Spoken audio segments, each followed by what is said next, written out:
Greetings. Today I will show you how to store answers in our calculator's memory. Let's start with a basic calculation. Even if I see my answer as 3 significant figures, if I need a further calculation with more precise results, I can use this answer. Only thing that you need to do is press Ctrl variable and store it as A, B, C, any letter or any variable you prefer. For any further calculations, I can just type A and do my calculations accordingly. Another method is defining in advance. Let's define B as 9.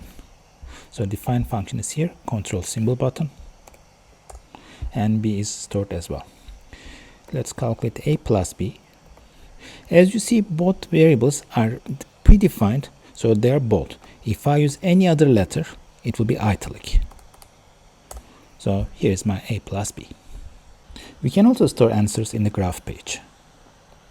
I just type these two functions and I need their intersection points. Menu, geometry, point, intersections. And let's define my functions. And let's say I need the first intersection point. Tool is active, so I press escape to quit.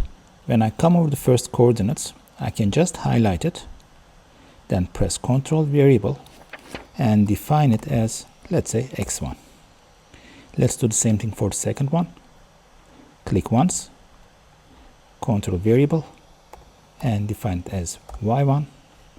Even if I go back to my calculator screen, x1 is already defined and y1 is also already defined. All the variables that I defined or stored will be under variable. As you see, we can see all the functions, all the calculations, or all the variables that we used or defined. You can delete them one by one as well.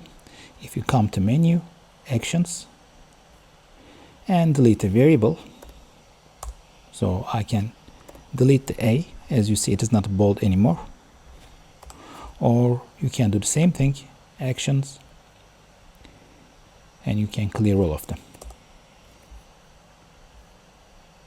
Thank you for watching. Have a great day.